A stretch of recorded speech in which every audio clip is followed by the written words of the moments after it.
Hey folks, MasakoX here. Now that we're a few episodes into Daima, and you've been sitting on the fence waiting for an opportunity to binge watch some episodes and to catch up even faster, you can go and check out my reviews right here, because I've done every single one. Now, is it just me, or is this latest episode of Dragon Ball Daima a little bit more expressive? Because throughout this entire episode, episode 9 of Daima, it just felt more alive in a way. I'm not an expert when it comes to animation. You can go and watch Anime AJ for all of that stuff.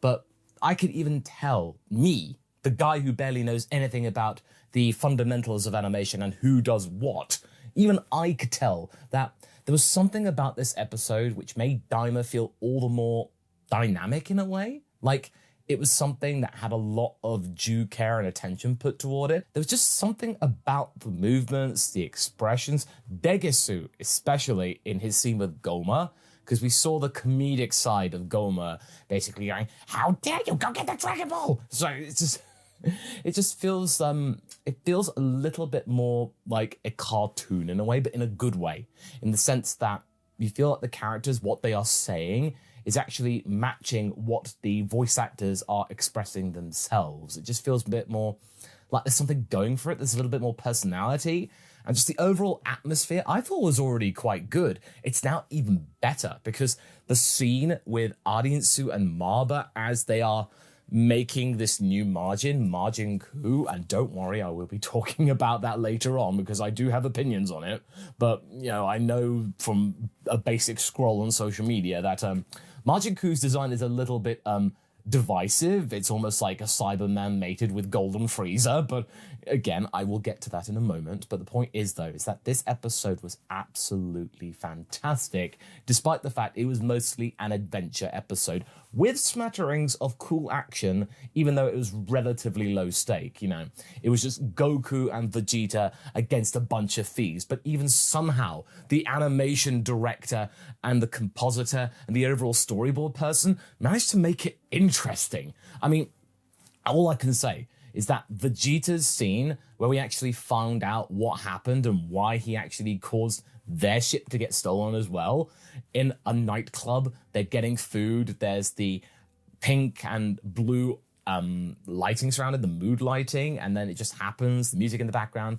That just feels really, I like that. I like that a lot. And it was just such a simple addition.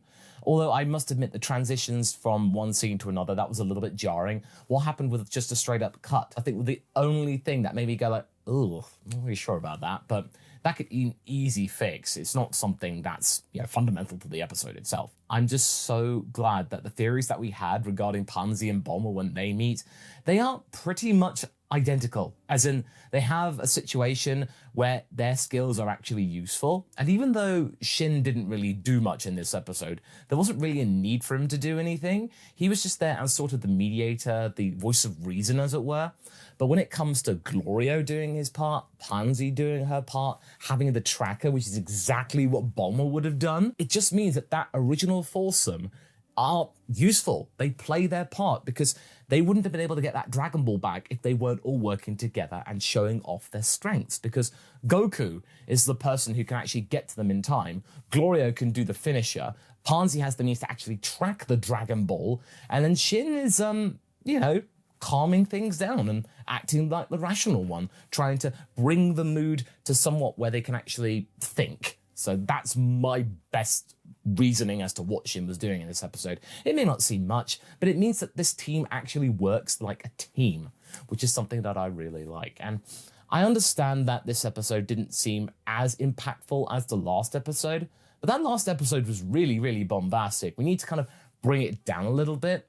But Daima at the same time is also trying to amp things up. So it's trying to make sure that the stakes are increasing slowly but surely, but at the same time, it's trying to maintain that adventure edge, because there were just so many scenes and sequences that felt like the characters were actually saying and doing what they were talking. It just felt alive, and I can't tell you how that feels. You have to experience it for yourself. That this episode feels like the next phase of Daima is coming into its own, and it's actually finding its stride instead of just trying to be a clone of Dragon Ball Z. It's not all stilted and artificial and stiff. It feels lived in, the lighting composition, it just feels absolutely organic. It's just lovely. I mean, okay, the aura of the hotel wasn't quite as dingy and dark as it was when we saw it in early episodes, but it didn't really matter in a way because this was mainly a stopping off point.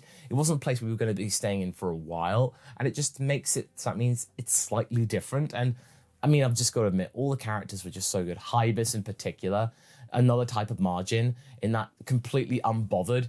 And you think there's a story behind his eye belt thing, and he's just like, no, I found this eye on the mountain. It's kind of cool. Yeah. Look at it. He looks around. Isn't that cool? And then Bulma's disgusted.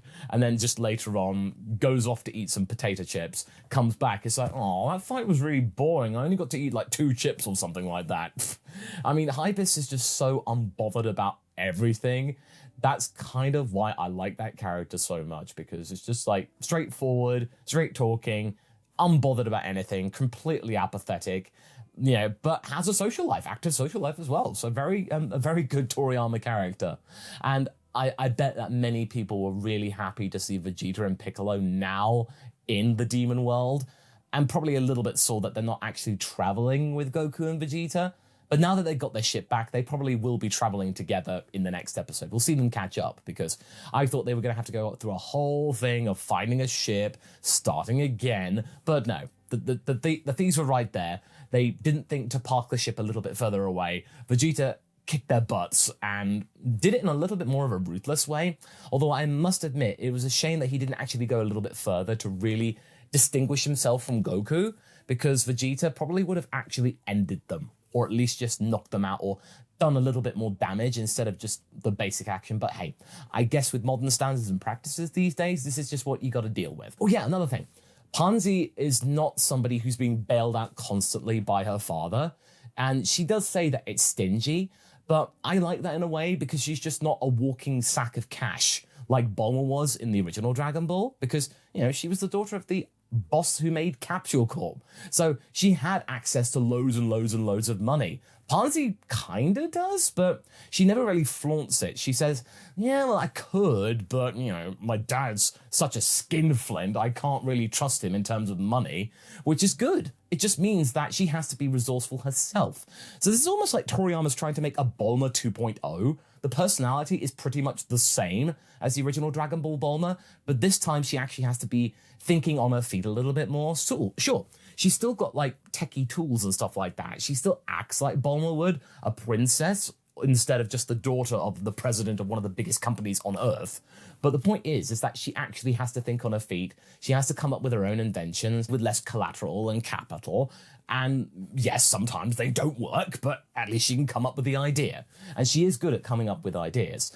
And it really does bring up a good point, like saying, oh, people don't change their clothes. Seriously, change clothes. And then Goku just changes into a t-shirt and shorts. It's like, oh, okay, so we've got something different. We're not seeing the characters in the same exact outfits for the entire series. They do wear other clothes. I have a lot to think about in this episode, and it just feels right in a way, because, yeah, sure, I know that Glorio is working with Su. You feel like, oh, okay, it's a little bit tainted, that this unification of powers is somewhat disingenuous, because Glorio is just getting Goku to do the legwork for the backup plan of Su. But at the same time, I do get the sense that eventually Glorio will actually start to see sense and actually see Goku as a friend, and maybe start to withhold information from Su, or just say, you know what, I'm not going to tell her this just yet, because I think there could be something that might work out for all of us. But then at the same time, though, we get to what's going to be happening with Su as well, because then there is Majin Kuu.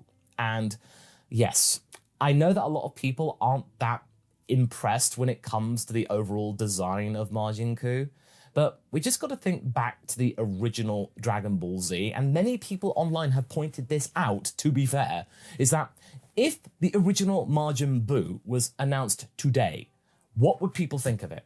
Really? Nostalgia is something that really gives Majin Buu a pass in a way, because sure, Majin Buu did act cold and vicious, eating the king of the demons like a biscuit or something like that, and basically being ruthlessly playful with many characters, including squeezing the head of Barbady. That is really cold actions, but that first impression, when Buu came out of that egg and just went woo! And people around the world, if this happened in 2024, they would have just gone, man, what? Dragon Ball is dead to me. That's exactly what would have happened. And also, you just got to think, let's be real. It was shown to us very clearly is that Marba used the essence, a Cyberman seed, in there. You seriously think that Majin Kuu's design would not have been influenced by a Cyberman if it had not been used, that seed, and it was planted correctly? You've got the essence of Majin Buu, so the personality of Buu. You've got a Cyberman in terms of potential, and it really does go to show, Hav and I were talking about this the other day, actually, that maybe there is indeed a Cyber King in this universe, because there are seeds out there. I don't know whether the Cyber King is still around, because Marba's only got a couple of seeds left, and it does make me think that, you know, if Nappa was still around, he'd be like, isn't it wonderful? You did such a good job in taking care of it. I am so jealous. We cannot make any judgment calls because just you wait until he actually starts doing stuff. He's going to be going to fight the first Tamagami in the first Demon World because, well, you've got to show off the strength. That's pretty much part of the course in any story like this. You've got to just show what they can do instead of just say, oh, this Majin Kuu's really powerful. Oh yeah? Well, how powerful? It just is. You're going to demonstrate it? Why should I need to? I'll just wait for Goku to show up and then we can see. So it needs to be tested. Based on that third Tamagami fight that Goku had, all of them are at least as strong as Ultimate Potential Perfect Cell or something like that. So basically stronger than a fully rounded out Super Saiyan 2. So that is going to be a really big barometer, especially for all of the kidified characters. So unless Goku can actually get to Super Saiyan 3 in this form, or we get a fusion, which I do suspect will happen, we are going to be seeing a bit of a challenging fight with Majin Kuu happening. And who's to say that this is not going to be the final form of Majin Kuu? That's something we've got to remember here. And I've seen various pictures of fan art saying that, oh, we're going to see a Majin version of Arinsu. We're going to see a Majin Marba. We're going to see a combination of different Majin and all that stuff. So I'm reserving judgment on Majin Kuu. And like I said earlier, it does feel like what if the Cybermen and Golden Frieza had a baby, because the lighting did not help. It looked like Golden Frieza in the sunset or something like that. But the fact is, though, is that this is a Majin who can actually be controlled. Although Marba did point out that, you know, if it did go wrong, then they couldn't control it. But this time they can, or at least it seems like they can. I mean, who's to say that this Majin has a mind of its own and is just simply playing ball and then will backstab them at the last minute? But the fact is, though, is that we have a new Majin, we've got some new points of discussion, and if this is just a continuation after where we left off with Kid Buu, this is just the next evolution. A Kid Buu who has the potential to be ruthless and chaotic, but at least has some semblance of compliance, at least for now. So that is something to really take into consideration. Because, you know, we needed to explore different Majin. We couldn't just have Majin Buu, especially since the person who created Buu is still around. Yeah, you can't just drop that on the community and then not do anything with it. That's something we need to see, and I'm not surprised by the design. Of course it's going to look somewhat like a Cyberman, because it was laid out to us a couple of minutes before we even saw the character. Oh, you just thought, oh, the essence, oh, not the actual look of a Cyberman. And people liked Cybermen. Cybermen are held dear. So what's this double standards? It's just wild to me. But okay, this overall episode was a really good one. It was, animation-wise, really good, really nice, very fluid. The characters were all on song, and this feels like a really nice progression. It's like, okay, it's not just going to be a standard thing that Goma, Degisu, Arinsu, they're just going to wait on by for Goku and Glorio to be going to get the Dragon Balls, because Arinsu's now saying, hey, I'm going to try out this Majin with the first Tamagami and get the Dragon Balls. So that means they come to the first world and realize, oh, the Dragon Ball is gone. So the final boss is going to be Majin Kuu, who is the keeper of the first Demon World Dragon Ball. And then we'll see what will happen, whether there'll be a fusion between Shin and Goku, Goku and Vegeta with those fusion bugs. So that's something we're going to be seeing here. They're still a little bit up in the air, but I don't mind the Majin Kuu design. I don't mind where the story is going. And I just feel like now with Daima and its fluid animation style. So you recall at the beginning of GT, it just looked like a straight up continuation of Z. And then as the series progressed, it started to get its own style somewhat. It looked somewhat different. So you look to the end of GT and then the end of Z, it looked somewhat different. It had its own style, albeit very, very subtle.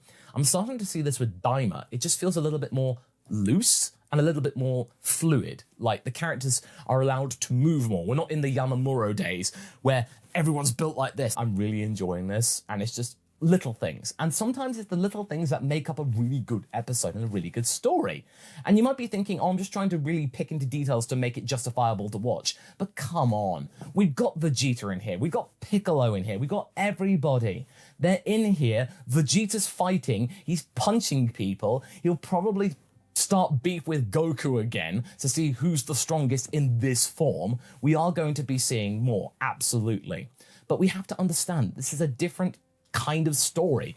This is what Toriyama wanted to do in the modern era. A Dragon Ball adventure story, but with essence of modern Dragon Ball in there. So you're going to get the really cool epic fights with a little bit of martial arts, a little bit of beam struggles, transformations. You are going to get that stuff, but this is a story clearly that Toriyama wanted to tell. And it's just really depressing in a way that some people just don't care. And in a way, I just felt at points that it made me want to quit the fandom about the backlash or just apathy about Daima. But I've got to understand that, and this is something Hav and I discussed, that we just got to wait for the dub to come out. Maybe then, with everything laid out and we actually have it in native languages across the world, maybe there might be some variations and Daima might proliferate a little bit more in native tongues or something like that. But seriously, I beg you to watch this series. I really, really recommend it because this just feels so authentic. All the stuff that Akira Toriyama has learned about storytelling and how he wants to tell the Dragon Ball story, the core essence of the narrative, right up until the day he was sadly taken away from us, it's all in here. And everything else after this just won't feel the same. Even if it's Dragon Ball Super comes back and then we see Moro, which is what people wanted. And I recommend also going to watch Totally Not Mark's video about why Daima is not as successful as Toei and Shueisha would have hoped. And it's all simply down to the fact they dropped the ball with marketing. And as Mark points out in his video, all we got in terms of streaming when the announcement came out were all of those just streams of people on their phones and just shouting, "We don't want this, we want Moro." Seriously, Mark's video, I'll recommend it up top here. Or alternatively, you can go and watch his video on the subject right here, because from a marketing point of view, he's spot on. It's exactly what happened with the live-action Scott Pilgrim movie. Seriously.